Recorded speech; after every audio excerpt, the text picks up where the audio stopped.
అక్కడ ఇతపూర్వం పరమశివుడు కూర్చుని తపస్సు చేశాడు. అక్కడికి మన్మధుడు వస్తే ఆయన తన మూడవ కంటి మంట చేత మన్మధుణ్ణి కాల్చేశాడు. మన్మధుడు బూడిదైపోయాడు. రతీదేవి ప్రార్థిస్తే వేరొక రూపంతో నీ భర్త నీకు కనపడతాడని వరం ఇచ్చాడు. ఆ ప్రాంతంలో మన్మథ బాణములు పనిచెయ్యకపోవడానికి కారణం ఇతపూర్వం శంకరుడు తపస్సు చేయడం.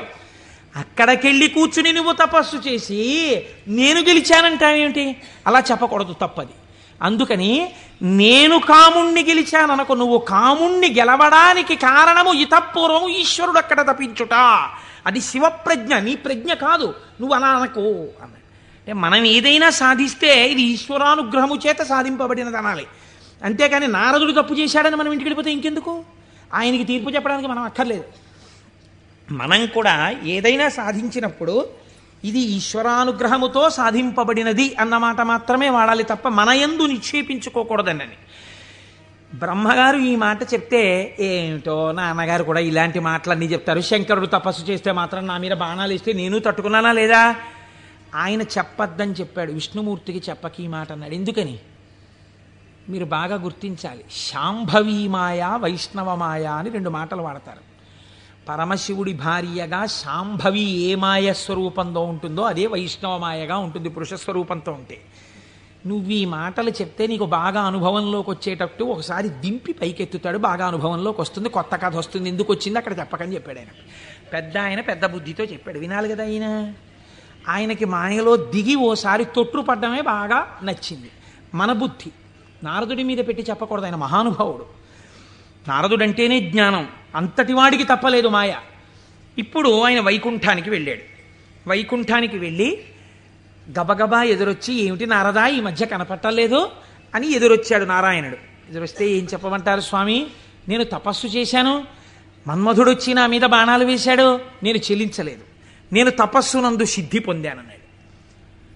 అయిపోయింది, చెప్పద్దన్న చోట చెప్పేశాడు. అనకరా అన్నమాట అనేశాడు. ఏమొచ్చింది ఇప్పుడు దానివల్ల? నేను వెంకటాచలంలో దర్శనం 3 మాటలు చేశానండి. ఈ లైన్లోంచి వెళ్తున్నప్పుడు బయటకు వచ్చేసే లైన్లోంచి లోపలికి పంపించే లైన్లోకి దూరిపోయి 2 మాటలు దర్శనం చేసుకున్నాను అన్నారనుకోండి. అది పాపమా పుణ్యమా మీరు ఆలోచించండి. ఈశ్వరుణ్ణి దొంగచాటుగా మీకు ఆ టిక్కెట్టు మీద ఒక్కసారి చూసిరా, మీకు ఎంత దర్శనం లభ్యమైతే కోట్ల జన్మలు తపించిన వాళ్ళకి దొరకని ఈశ్వరుడు నాకు ఈ మాత్రం లభించాడని సంతోషంగా బయటకు వస్తే కృతార్థత. దొంగతనంగా దూరిపోయి 2వ మాట వెళ్ళొస్తే నాకు మీకు తెలియదేమో, ఈశ్వరుడికి తెలియదండి, వెంకటేశ్వరుడికి. అంటే దొంగతనంగా 2వ మాట వచ్చావా నన్ను చూడ్డానికి అని దానికి తగిన ఫలితం ఆయన ఇస్తే ఏమవుతావు? ఎందుకు వచ్చినల్లరిది? ఇవే అక్కర్లేని పనులు, చెయ్యొద్దన్న పనులు చేయడం అంటే ఇలాగే ఉంటాయి.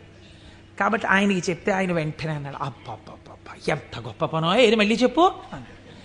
నేనండి తపస్సు చేసి మన్మథ బాణాలు పడితే లొంగకుండా సిద్ధి పొందాను. అబ్బా ఎంత గొప్ప విషయమయ్యా నారదా, ఎంత సంతోషంగా ఉందో నాకు. ఎవరు చేయగలరాయా ఈ పని? శివుడు చేశాడు, నువ్వు చేశావు. ఆయనకి అర్థమైపోయింది. ఓహో, అంటే ఇప్పుడు ఈయనకి బాగా పుటం పెట్టి జ్ఞానము లోపల నిలబడేటట్టుగా చెయ్యవలసిన అవసరం ఏర్పడింది. అంతేకాని ఆయన్ని చిన్నబుచ్చడం కాదు, తొట్టుపడకుండా నిలబెట్టాలి మనం అయితే ఇప్పుడు. కాబట్టి చాలా సంతోషమోయ్ అని కౌగిలించుకుని వెళ్ళిరా అన్నాడు. ఇప్పుడు మాయ ప్రారంభం అయిపోయినట్టే కదండి, అది నడిపిస్తుంది ఎటు వెళ్ళాలో. ఈయన బయలుదేరి వెడుతున్నాడు.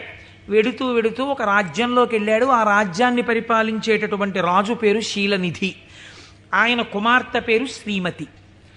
వెళ్ళి ఆ శీలనిధి అనబడేటటువంటి రాజు యొక్క అంతఃపురంలోకి వెళ్ళాడు. మహానుభావుడు నారదుడు వచ్చాడన్నాడు, స్వాగతం చెప్పారు, పాదములు కడిగారు, తీసుకొచ్చారు, కూర్చోపెట్టారు. వాళ్ళ అమ్మాయిని తీసుకొచ్చారు. అమ్మాయినికి నమస్కారం చెయ్యమ్మా అన్నారు. ఆ పిల్ల నమస్కారం చేసింది. మా పిల్లకి ఎటువంటి వరుడు వస్తాడో చెప్పండి అన్నారు.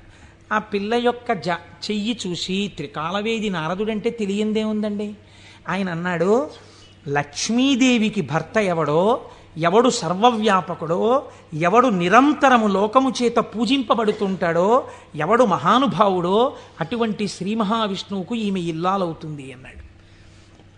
అక్కడ వరకు బాగా చెప్పాడు. కానీ ఆమెని చూడగానే కామాన్ని కదా గెలిచానన్నాడు. ఈవిడ నా ఇల్లాలైతే ఎంత బాగుండో అనిపించింది. కానీ ఆవిడ జాతకంలో ఏముంది? శ్రీ మహావిష్ణువు భర్త అవుతారని ఉంది. ఈ అమ్మాయికి పెళ్ళి ఎలా చేద్దాం అనుకుంటున్నావు అని అడిగాడు. రేపు స్వయంవరం పెట్టామండి, స్వయంవరంలో ఈమె వరమాల వేస్తుంది అంటే విష్ణువు సాకారుడై వస్తాడు ఈ సభలోకి. ఇప్పుడు మళ్ళీ వెనక్కి తిరిగి వైకుంఠానికి వెళ్ళాడు. వెళ్ళి, అయ్యా ఎవరికైనా చెప్పుకుంటే కొంచెం సిగ్గుచేటుగా ఉంటుంది, నా మనస్సు ఆ శ్రీమతిని పెళ్లి చేసుకోవాలి అని ఉవ్విళ్ళు ఉరిపోతోంది, ఆమె నాకు దక్కకపోతే మన్మథబాణముల చేత చచ్చిపోతాను. ఎవరండి ఇంతకు ముందు వచ్చి చెప్పినప్పుడు ఏం చెప్పాడు?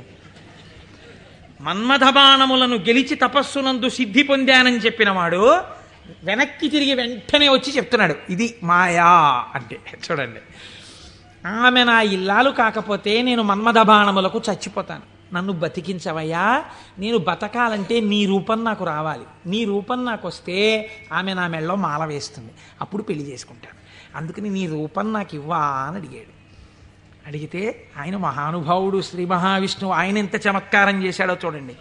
హరియసగన్మునిక మనోహరమగు తన మేని రూపు నర్రు వరకు బైహరి శిరసున్ కూరిచే, ఇది అరయక ముని కూరుచుండె అచట మురియుచున్. హరి శరీరాన్ని ఇచ్చాడు, హరిశిరస్సుని ఇచ్చాడు. హరి అంటే రెండు అర్థాలు.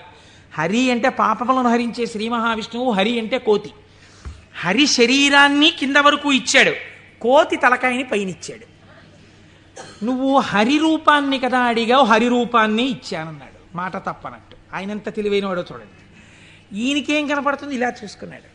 శ్రీ మహావిష్ణువు చేతులు, శ్రీ మహావిష్ణువు రంగు, శ్రీ మహావిష్ణువు కౌస్తుభం, ఆ వనమాల, ఆ పట్టుపంచ, ఆ కుర్చీళ్ళు అన్నీ శ్రీ మహావిష్ణువు. తన ముఖం తనకు కనపడదుగా.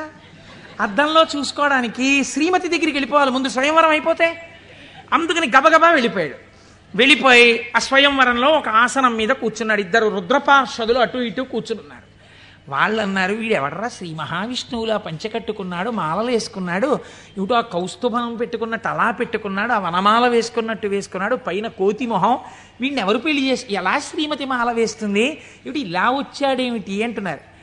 ఆయనకి ఎంతసేపు యావని వినిపిస్తోందంటే నా మెళ్ళో మాల వేసేస్తుందని కుళ్ళిపోయి వీళ్ళు ఇలా అనుకుంటున్నాడు.